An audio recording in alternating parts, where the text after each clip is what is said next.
Everyone, my name is doctor Hemlata. उम्मीद करते हैं आप सभी लोग अच्छे होंगे और अच्छे से तैयारी कर रहे होंगे। आज हम आपको इलेक्शन कमीशन के बारे में बताएंगे कि निर्वाचन आयोग क्या है और इसका यूज क्यों होता है। तो सबसे पहले बताएंगे हम आपको कि संविधान के भाग 15 और आर्टिकल 324 से 329 में दिया गया है। जो इसका जिक्र है वो संविधान के भाग 15 और आर्टिकल 324 और 329 तक दिया गया है। अच्छा, ये भारत की एक पारदर्शी और निष्पक्ष शासन के लिए इलेक्शन कमीशन का गठन किया गया है, जिससे कि कोई भी वोट डाले तो उसमें किसी तरह की धांधली और किसी तरह के एक प्रेशर में आके इलेक्शन को न दे, वोट न दे। इसलिए इस बॉडी को एक पारदर्शी बनाया गया है और इसकी जो स्थापना है कि सबसे पहले इसकी स्थापना 15 जनवरी 1950 में की गई थी।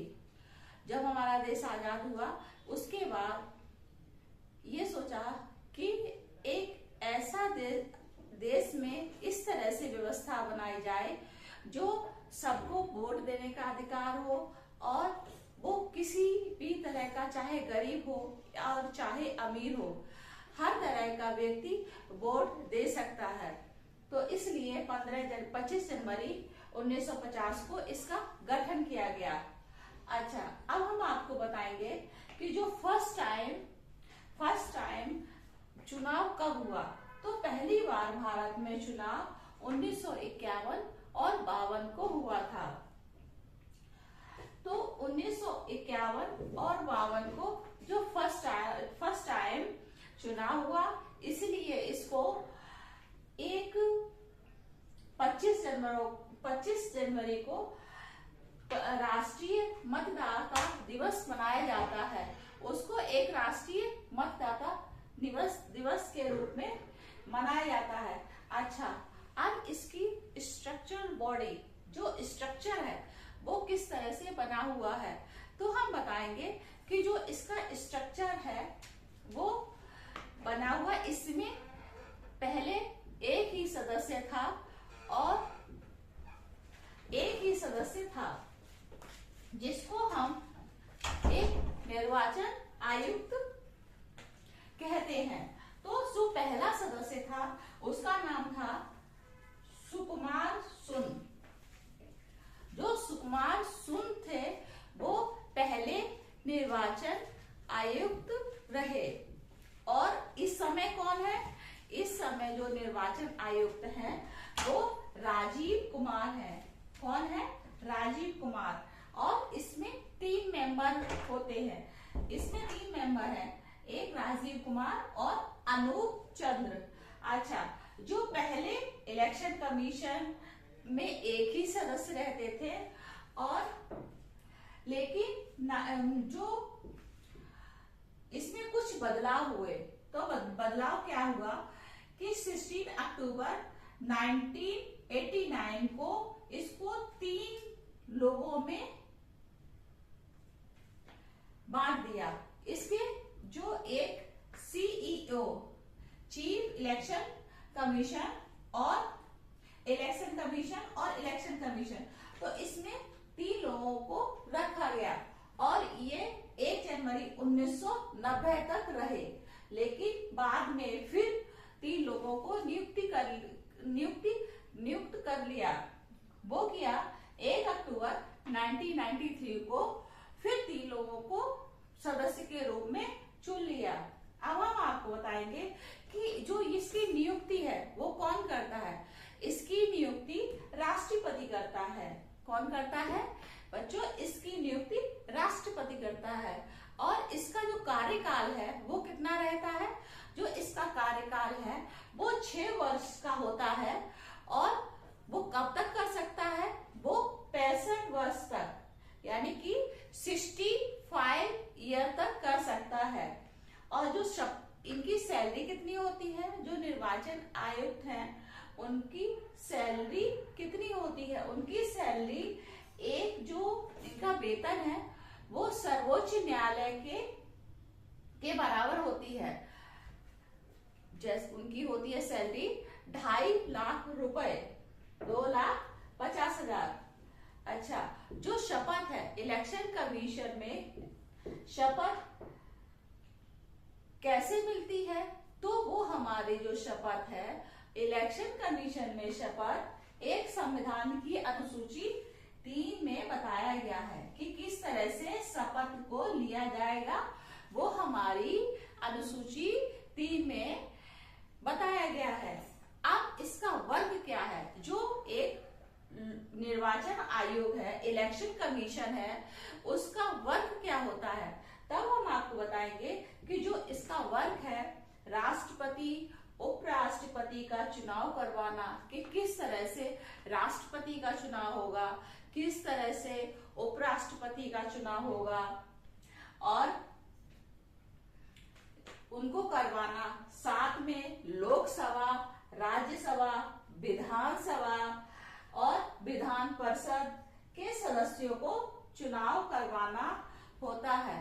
और साथ ही वो ये देखते हैं कि जो चुनाव है उस पर कितना खर्च हो रहा है। ऐसा नहीं कि चुनाव में अननेसेसरी बहुत सारा खर्च हो, वो नहीं। इसमें ये देखा जाता है कि चुनाव में जो खर्च हो रहा है, कितना खर्च हो रहा है, उसकी भी एक निगरानी रखता है। देन इसमें आचार संहिता, जो आचार संहिता लगती है उसकी भी निगरानी रखता है, और उसमें आचार संहिता लगाने का भी अधिकार होता है, और उनका पालन करना कि जो आचार संहिता है उनका लोग पालन कर रहे हैं कि नहीं कर रहे हैं, इन सब चीजों को भी देखा जाता है। और एक जो चुनाव है वो पारदर्शी चुनाव है। अच्छा, अब हम आपको बताएंगे कि जो उंगली में इंक लगती है, स्याही लगती है, जो स्याही लगती है वो किस चीज की बनी होती है? वो सिल्वर नाइट्रेट, किसकी बनी होती है? सिल्वर नाइट्रेट की बनी होती है। अच्छा, जो इलेक्शन होते हैं तो वोट देने का अधिकार कितनी साल में मिलता है? तो पहले इसकी आयु कितनी थी? 21 वर्ष। अब इसको घटा के कितनी कर दिया गया है? 18 वर्ष कर दिया गया है कि आप जो वोट देने का अधिकार है, पहले 21 ईयर में आप दे सकते थे, लेकिन अब वोट देने का अधिकार 18 ईयर में कर दिया गया है। तो हमने आपको बताया कि इलेक्शन कमीशन का किस तरह से यूज होता है। अच्छा, अब हम आपको बताएंगे कि जो इलेक्शन कमीशन है तो उसकी एक प्रथम महिला थी, उनका नाम क्या है? जो इलेक्शन कमीशन है उनकी इलेक्शन कमीशन में प्रथम महिला बनी है, उनका नाम है रमा देवी। क्या नाम है? रमा देवी, जो प्रथम महिला है। कौन है? प्रथम महिला, ये प्रथम महिला है, प्रथम वुमेन। तो प्रथम वुमेन है। अब हम आपको बताएंगे कि जो आजकल है वो इलेक्शन हो रहा है तो वो किससे हो रहा है? वो हो रहा है ईवीएम से। तो जब ईवीएम का यूज हुआ तो ये नहीं कि एकदम ईवीएम को लगा लिया हो कि हर जगह चलो स्टेट बाय स्टेट आप मत डाल दीजिए। पहले उसकी टेस्टिंग हुई। टेस्टिंग में सबसे पहले कौन सा राज्य आता है? तो वो राज्य है केरल। केरल में सबसे पहले ईवीएम का टेस्ट हुआ था और वहां पे मतगणना हुई थी ईवीएम के थ्रू। अच्छा, पूर्ण रूप से ईवीएम को यूज किया गया गोवा में। गोवा में ईवीएम का यूज पूर्ण रूप से किया गया। अच्छा, अब हम आपको बताएंगे कि इसके बाद ईवीएम 1998 में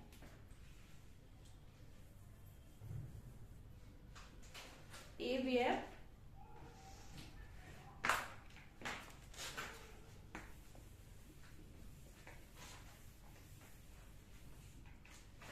जो ईवीएम है वो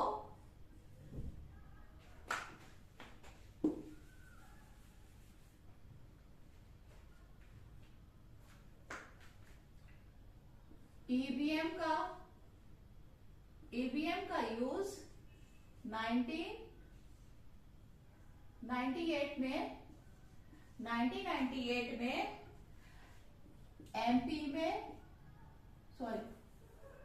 एमपी में हुआ।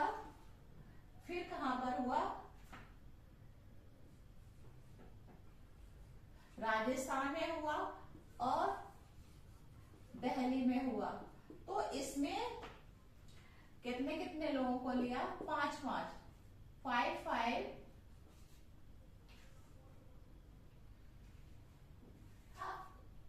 कौन से गांव को लिया गया? तो लिया गया गांव थारूर। जो थारूर गांव है उसमें केरल राज्य के थारूर गांव में ईवीएम का फर्स्ट बार यूज हुआ था।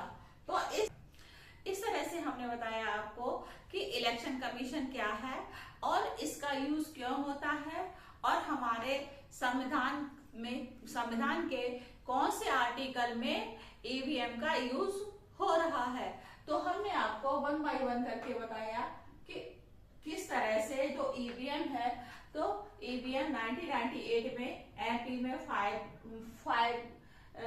गांव को लिया और राजस्थान में 5 को लिया और दिल्ली में 5 को लिया। तो इस तरह से 5 जो विलेज टाइप के हैं उनको लिया और साथ में जो सबसे पहले ईवीएम का यूज केरल के थारूर राज्य में थारूर गांव में हुआ था और पूर्ण रूप से जो ईवीएम है उसका यूज हुआ था गोवा में। तो इस तरह से हमने आपको बताया कि जो इलेक्शन कमीशन है क्या है और इसका यूज क्यों होता है। अब हम अपनी बात को समाप्त करेंगे। Thank you.